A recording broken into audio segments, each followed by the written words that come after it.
Bonjour, je suis Franck Léonard, je suis consultant chez Tipco Software France et je vais vous présenter aujourd'hui une démonstration principalement pour un atelier Tipco Spotfire.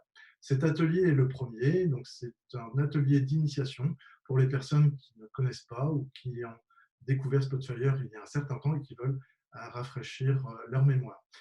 On vous invite à ouvrir un compte d'évaluation sur notre site. Vous pourrez lire un petit guide d'utilisateur qui vous est fourni afin d'accéder à différents éléments comme les vidéos, les scripts et les fichiers de données pour réaliser vous-même vos premières analyses avec Tipco Spotfire. On espère tous que cet atelier vous satisfera. N'hésitez pas à nous laisser vos commentaires et à revenir vers nous si vous avez des questions. D'avance, merci. Et maintenant, on va passer à la démonstration. Pour cette démonstration, je vais utiliser le client léger Tyco Spotfire et en fichier de données, je vais utiliser deux fichiers de données de points de vente, en fait, des points de vente bricolage, qui sont ici des fichiers Excel. Donc, comme à chaque fois, je vais valider le format de mes fichiers. Donc, c'est assez classique, hein, dans la vraie vie. Je vérifierai un peu plus en profondeur le type, le nom des colonnes, mais là, ce sont des fichiers de démo, je sais que tout va bien. Donc une fois que les deux fichiers sont disponibles au sein de Tyco Spotfire, en fait, je m'aperçois tout de suite que l'intelligence artificielle de Spotfire a détecté que le format des deux fichiers était identique et donc me propose eh bien, tout simplement d'ajouter le deuxième fichier comme de nouvelles lignes. Donc je peux le laisser faire ou je peux valider, c'est un peu la philosophie avec Spotfire. L'intelligence artificielle peut nous proposer des choix ou faire des choix, mais je peux ça systématiquement, moi en tant qu'analyste, revenir et corriger ces choix. Donc ici, je peux lister l'ensemble des colonnes, du premier, du deuxième fichier. Je vois que les couleurs sont différentes pour bien distinguer les sources de fichiers. Et un petit point intéressant, c'est que par défaut, Spotfire propose d'intégrer le nom du fichier dans une colonne. Comme ça, si certains fichiers, ça arrive assez souvent en fait, certains fichiers n'ont pas du tout d'informations temporelles sur le mois, l'année. Par contre, l'information est dans le nom du fichier. Et bien là, automatiquement, je pourrais le récupérer. C'est une colonne comme une autre. Je pourrais faire une colonne calculée et du coup récupérer des éléments temporels très facilement quand ce cas de figure se présente. Donc là, je valide la construction. Il suffit que je fasse OK. Je peux rapidement voir si cette structure me convient, puisqu'en bas à droite, j'ai le nombre de lignes, le nombre de colonnes. Donc c'est une petite information très basique, mais très pratique, parce qu'elle me permet de détecter si mon nombre de colonnes est cohérent. Si je m'attendais à beaucoup plus de colonnes, 50, 70 ou 100, bah là je m'aperçois qu'il m'en manquerait. Donc rien que cette petite information est assez pratique. Pour naviguer au sein de mes données, j'ai plusieurs choix possibles. Le premier, c'est tout simplement de comprendre les données. Donc je peux cliquer sur ce bouton ou alors tout simplement utiliser ce bouton Data Panel. Par défaut, les données sont catégorisées par type. Donc là, j'ai la partie numérique en premier. Je peux laisser Spotfire me proposer des recommandations graphiques ou en cliquant sur ce petit icône ici, tout en haut du Data Panel, je peux basculer sur une vue avec plus d'informations sur la distribution des données et donc regarder min, max, moyenne, médiane. Pour les numériques, je peux aussi pour les dates avoir le min et le max et du coup là je sais que pour ce jeu de données j'ai une amplitude du 1er juillet 2018 au 19 janvier 2019. Pour tout ce qui est localisation, là je vois latitude, longitude, du coup je me dis que ville qui aurait dû être présente dans localisation, bien, il suffit d'un clic droit pour que j'aille influencer ce choix et donc le catégoriser dans location. Location, donc localisation, pardon. Je peux regarder après plus en détail sur les chaînes de catégories ici représentées donc sous forme de catégories tout simplement. Et je m'aperçois qu'un code article concatène plusieurs éléments, notamment le code fournisseur qui me serait particulièrement intéressant, ne serait-ce que pour savoir le nombre de fournisseurs. Donc je peux utiliser directement ces petits utilisateurs mis à disposition de l'utilisateur. Donc là, je vais spécifier que je veux utiliser l'underscore comme caractère séparateur, que j'ai a priori besoin que des deux premières colonnes. Et du coup, je peux prévisualiser le résultat. Si ça me convient, je fais OK. Et j'ai donc déjà, je peux valider que j'ai deux colonnes supplémentaires. Et puis j'ai ces deux nouvelles colonnes. Donc par défaut, Spotfire a renommé automatiquement avec le nom de la colonne et un split 1. Donc ici, je vais pouvoir faire un rename. et puis appeler cette colonne tout simplement fournisseur, par exemple. Voilà qui est fait. Et revenir sur cette formule, puisque c'est obtenu, c'est une colonne calculée, hein, je l'ai eu par l'utilitaire qui me fait le split, donc ben, je peux rééditer cette formule à tout moment. De la même façon, je peux aller dans mon outil donc là, sur le menu data, j'aurai l'ensemble de la manipulation de mes données, notamment, j'ai la possibilité d'ajouter une nouvelle colonne calculée. Alors pour cette colonne calculée, en fait, je voudrais calculer la marge, tout simplement, puisque la marge, je vais l'utiliser plusieurs fois, et plutôt que de refaire un calcul sur chaque graphique, je vais plutôt avoir une colonne calculée globale. Donc la marge, bah, c'est assez simple, c'est le revenu. Donc là, je tape le début du nom de colonne revenu, moins... donc ici, j'utilise le bracket, le crochet, pardon, et le début du nom d'une colonne, et automatiquement Spotfire va me proposer, parce que tout ce qui est entre crochets, c'est le nom d'une colonne, par convention, bien évidemment. Je peux aussi utiliser des fonctions comme le case, comme le if. J'ai toutes les fonctions texte habituelles que l'on a dans des tableurs. Donc là, très facilement, je vais pouvoir rajouter des colonnes calculées avec les formules que je connais habituellement et qui proviennent des différents tableurs. Donc ici, cette colonne s'appelle marge, voilà, et je vais faire OK. Donc j'ai rajouté une nouvelle colonne qui apparaît forcément ici. J'ai aussi la possibilité, notamment sur les points de vente. Ici, je vais m'apercevoir que j'ai 328 points de vente, mais surtout, j'ai 112 valeurs vides. Alors ça provient souvent un tableau croisé dynamique ou d'utilitaires d'import qui, comme les tableaux croisés dynamiques, mais en fait ne recopie pas la même valeur si la ligne avant est la même. Par contre, sur les outils comme Spotfire, ben, on travaille ligne à ligne et une valeur vide peut être problématique. Donc j'ai le choix d'utiliser, de remplacer la valeur vide par une valeur spécifique ou la valeur immédiatement avant ou après. Donc ici, on va choisir celle-ci. Et du coup, je n'ai plus de valeur vide et je n'ai plus de problème pour travailler ligne à ligne. Donc quelque chose de particulièrement intéressant. Et je peux continuer. Un certain nombre de fonctions me sont proposées, même un très grand nombre. Spotfire est un outil qui permet à l'utilisateur d'être très autonome sur la manipulation des données. Donc ça, c'est quelque chose d'assez intéressant, puisque je vais pouvoir vraiment manipuler mes données à tout moment dans mon travail d'analyse.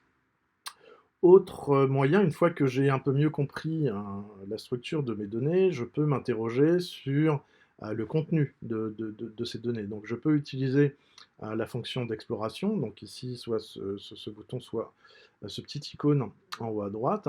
Et là, je peux utiliser du langage naturel. Donc j'ai préparé une question, vous voyez, dans quelle ville réalisons-nous le plus grand revenu, et donc Spotfire me propose différents visuels disponibles. Je vais choisir le premier, et donc je vais obtenir automatiquement cette carte de France, hein, puisque mes données sont en France. Alors je ne suis pas obligé d'utiliser du langage naturel, je peux très bien me contenter d'utiliser les mots-clés comme revenu, qui est le nom de la colonne, revenu par date, par exemple, et je vais avoir une date qui va m'être proposée, qui est la date de commande, là, ici, puisque c'est la première de la liste, tout simplement. Donc je vais choisir ce type de graphique, il me suffit de cliquer dessus ou de faire un glisser-déplacer si je veux orienter le positionnement de ce visuel. Et je peux continuer dans mon analyse en proposant de visualiser aussi par fournisseur. Voilà. Spotfire peut être à même de vous proposer lui-même des axes complémentaires d'analyse s'il détecte des choses intéressantes. Donc là, j'ai plusieurs visuels. Je vais plutôt prendre le trimap, qui est assez pertinent dans certaines situations et qui est un graphique en général que j'apprécie. Voilà. Et donc, vous pouvez continuer à travailler, vous voyez, tout simplement en tapant ces mots-clés. Ce qui est intéressant de noter aussi dans la fonction recherche, c'est que en fait, avec cet outil, vous pouvez accéder à l'ensemble des fonctionnalités de Spotfire. Vous voyez, j'ai tapé cal volontairement ça fait appel à la fonction de colonne calculée qu'on a utilisée tout à l'heure. Donc là, bah, il suffit que je clique dessus, automatiquement, je me positionne sur mon utilitaire pour créer une nouvelle colonne calculée. Donc inutile d'aller dans Data et de sélectionner Calculité de colonne, je peux le faire directement depuis mon outil de recherche, pourquoi pas. Je peux aussi, vous voyez, il a identifié ici, dans la colonne département, la valeur Calvados, et quand je la sélectionne, bah, sur les graphiques, c'est une valeur sélectionnée. Et vous noterez qu'en bas, j'ai un nombre d'éléments qui sont marqués en fonction de ma sélection que je fais ici. Donc ça, c'est particulièrement intéressant puisque l'outil de recherche va au-delà de la simple proposition de visualisation. Je peux manipuler mes données, le contenu de mes données, ou rechercher une valeur très précise, comme le département Calvados par exemple. Donc ça, c'est des choses qui sont assez intéressantes. Et puis évidemment, on a toujours la possibilité d'utiliser la partie data panel pour influencer. Donc ici, j'ai mes points de vente, je voudrais aussi les quantités livrées et la marge, et voir quel type de visuel me permettrait de voir ces trois axes d'analyse. Donc je m'attendais un peu à un nuage de points, donc il va me proposer plusieurs choix. En fait, il va orienter les axes dans un sens ou dans l'autre. Je vais choisir celui-ci et puis je vais le positionner peut-être au-dessus de ce graphique. Donc vous voyez, il est assez simple en fait de travailler avec Spotfire puisque je peux utiliser et le langage naturel, le glisser-déplacer, le clic droit. Là par exemple pour le trimage, je vais me positionner sur le visuel. Je clique et je déplace tout simplement mon visuel pour le positionner à l'endroit qui m'intéresse. Donc ici, je pourrais tout simplement travailler sur ces différentes visualisations en les positionnant ici, en enlevant les légendes pour ces deux graphiques qui m'apportent peu d'informations en fait, voilà. Et ici, également, associer plus d'espace à cet ensemble. Donc voilà, assez simplement, j'ai créé une première page qui me fait un dashboard. Et d'ailleurs, je peux appeler cette page dashboard, ce qui sera plus simple pour partager mon analyse avec d'autres utilisateurs par la suite. Une fois que j'ai exploré mes données et que j'ai une meilleure connaissance de la structure et du contenu grâce à cette exploration, je vais pouvoir aussi travailler sur des demandes plus précises. Par exemple, ici, je vais créer une nouvelle page qui va me permettre de faire une petite investigation sur la marge et explorer les données qui sont liées à la marge, qui est la colonne calculée qu'on a effectuée tout à l'heure, pour un ensemble de points de vente. Donc là, pour travailler, je peux directement utiliser donc, ce bouton est présenté ici au milieu de l'écran, ou alors, comme vous le voyez, tout simplement travailler avec cette icône, puisque ici, je vais demander un map chart. Alors ce map chart, il est très bien, il est joli, par contre, les informations ne sont pas exactement celles que j'attendais. Donc ici, le point est sizé en fonction du prix d'achat, et j'ai pas de color by. Donc ça, c'est assez simple d'y remédier. Il suffit que j'aille par exemple dans mon data panel, que je veuille utiliser le revenu en tant que size by, il suffit que je le déplace, vous voyez, glisser, déplacer. Au milieu du graphique, automatiquement j'ai un ensemble d'icônes qui sont propres au graphique qui apparaissent. Et ici pour la carte, j'ai un icône size by revenu. Voilà. Et je voudrais faire un color by marge. Donc je peux aussi utiliser bien évidemment la palette ici, ou alors je peux venir le positionner directement sur ma légende. Donc ça, c'est des choses qui sont assez intéressantes puisque je vais pouvoir travailler très simplement sur du glisser-déplacer. Maintenant, je vais pouvoir sélectionner un certain nombre de points de vente, soit au lasso, soit au radius. Et donc, par exemple, ici, je vais sélectionner on va dire cet ensemble de points. Et je voudrais voir avec plus de détails certaines informations, notamment investiguer sur les catégories de produits. Donc, je vais faire, suite au clic droit, j'ai ce menu. Et dans le menu, on me propose différents types de visuels disponibles, dont notamment le trimap.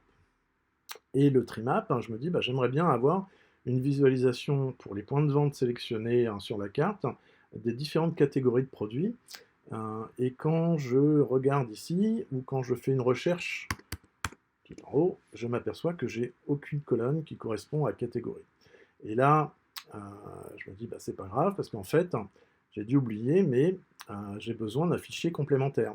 Alors, quand je ne sais plus, quand j'ai besoin de vérifier, je peux utiliser ce bouton en bas à gauche, qui est le Data Canvas, et qui me permet de voir ce que j'appelle la piste d'audit, puisqu'elle va me permettre de voir avec précision la construction des tables. Et en fait, ici, j'ai une vision, donc ici, ce fichier a été joint par des lignes, vous voyez, et je peux rappeler l'utilitaire directement ici pour changer des settings de jointure, de l'ajout de lignes. Je peux aussi dire, tiens, j'ai besoin d'ajouter de nouvelles colonnes. Ces nouvelles colonnes proviennent d'un fichier local. Ce fichier local s'appelle référentiel article.csv. Donc là, ça pourrait être un fichier en CSV comme ici, mais ça peut être également un fichier qui viendrait de données corporate dans un environnement de type Big Data, dans une base de données, etc. Je peux, dans Spotfire, mélanger différents types de sources, différentes sources, la limite sera plutôt liée au volume de données que vous allez pouvoir ingérer dans la mémoire de votre client. Ici, le fait d'ajouter un nouveau fichier, je sais que c'est possible, parce que sinon Spotfire m'aurait mis quelque chose de rouge. Et si on va dans les settings de cet utilitaire, je vois que en fait, il utilise code article pour faire la jointure entre les deux tables. D'accord? Donc ici, les nouvelles colonnes, je peux les voir dans cette partie-là.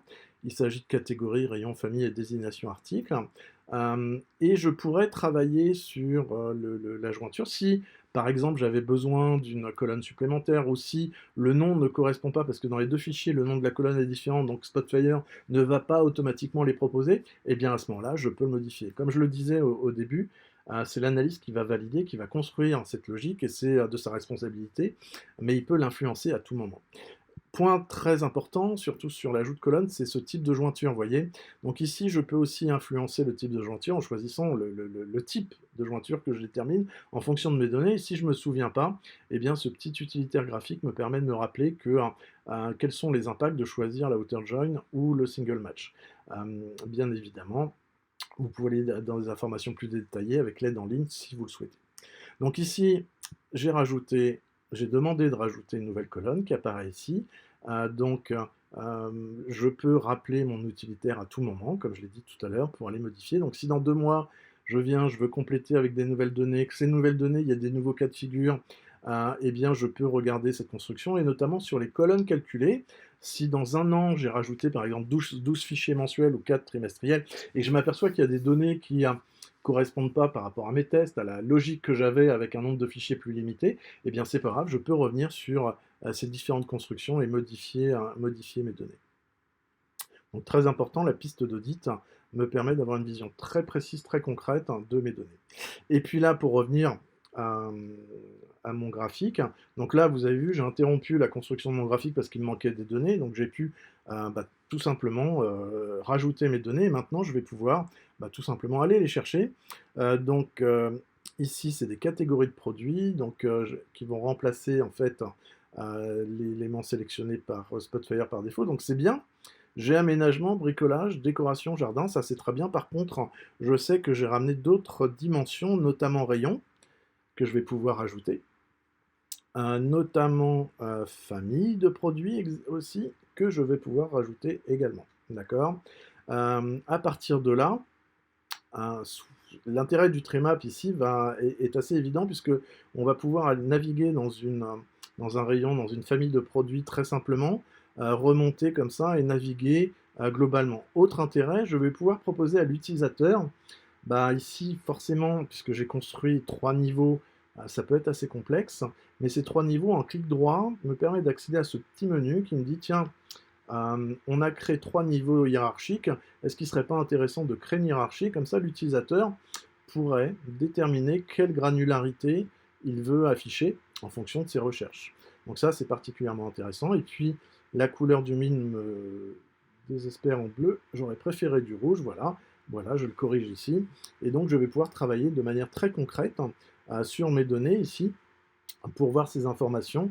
Alors, je vais peut-être prendre un rouge plus vif, voilà, pour les éléments marqués. Et du coup, vous voyez, il suffit de sélectionner un nombre de points de vente, et automatiquement, le graphique qui dépend du premier se réactualise, bien évidemment. À partir de là, je peux investiguer sur un certain nombre d'éléments. Je peux regarder notamment sur la partie plan de travail, qui m'intéresse en particulier, pour voir pourquoi j'ai une marge de cette valeur. Donc ici, comme tout à l'heure, je vais faire un clic droit, créer Detail Visualization. Cette fois, je vais choisir un scatter plot, un visuel de type point qui va me permettre de comparer. Alors ah oui, je sais pourquoi j'avais quelque chose qui me gênait. En fait, le prix d'achat n'est pas bon, vous voyez. En fait, ici, j'aimerais bien un size by revenu. Voilà. Et le color by, je le veux par marge. Donc, inutile d'aller dans le data panel, puisque ces informations sont disponibles juste au-dessus. Du coup, ici, je vais déterminer que je voudrais investiguer sur mes données de plan de travail. Donc je fais un clic droit, je vais aller chercher mon nuage de points. Ce nuage de points, je vais le positionner légèrement sur la droite ici. Le revenu, je le voudrais en abscisse. Hop, je le déplace comme ça, tout simplement, glisser, déplacer. Ici, je voudrais mettre la marge. Ah bah, ça tombe bien, la marge, je l'ai là. Voilà. Et puis, j'aimerais un point par catégorie de produit. Donc, il me suffit d'aller me sélectionner. Ici, d'afficher la colonne qui convient bien avec code, code article. Voilà, très bien. Et automatiquement, eh bien, apparaît ce qui m'intéresse. En fait, je vois que j'ai un ensemble de points qui sont au-dessus, qui sont positifs, parce que là, j'affiche la marge sur les ordonnées. Par contre, j'ai un point qui est très bas en valeur. Donc ici, je peux à nouveau faire un Create Detail Visualization, aller voir le contenu soit sous forme de table, d'accord. Et cette table ici, je pourrais très bien aller gérer donc les propriétés pour aller tout simplement lister les colonnes qui m'intéressent. Donc je vais sélectionner les colonnes de la table qui m'intéressent. Donc là, je vais faire plutôt un Remove All. Et puis, je peux prendre donc, les 3 prix d'achat, voilà, par exemple. Mais ce qui peut m'intéresser aussi, c'est de me dire, bah tiens, en fait, je voudrais changer de visuel, je voudrais plutôt mettre un tableau croisé. Tableau croisé, donc ici, type de commande, j'en ai pas besoin. Ce qui m'intéresse, c'est d'avoir la valeur en fait de ce tableau croisé pour un certain nombre de produits. Donc du coup, qu'est-ce qui peut être intéressant? Bah, c'est d'utiliser mes différentes catégories. Voilà. Je peux naviguer dans mes catégories comme je l'ai vu tout à l'heure. Et puis, ce qui m'intéresserait d'afficher, en fait, ici, c'est un ensemble d'informations qui peuvent être en fait les différentes quantités ou plutôt les prix. Donc là, je vais faire une sélection multiple. Voilà, et je viens remplacer mes différents prix d'achat. Donc après, je peux renommer, je peux faire différentes choses au niveau du visuel. Mais voilà. Donc ici, je peux très concrètement visualiser mes données. Je peux, vous voyez, sans une ligne de code, j'ai pu créer un visuel qui dépend plutôt un visuel principal, qui ici est la carte, et en fonction de ma sélection, automatiquement, va rafraîchir mon trimap, et puis ensuite l'ensemble des visuels qui en dépendent pour arriver à cette logique. Donc après, vous pouvez rajouter un certain nombre de fonctions. Ça sera l'objet d'autres démonstrations et d'autres ateliers. Pour conclure, simplement, n'oubliez pas de sauvegarder cette analyse. Donc là, je suis dans le client léger, donc automatiquement, eh bien, je vais pouvoir sauvegarder donc, cette analyse sur mon référentiel Spotfire, sur ma librairie. Je l'enregistre. Donc là, le fichier existait déjà, je le remplace tout simplement. Et en fait, cette sauvegarde va conclure ce premier atelier. Merci à tous.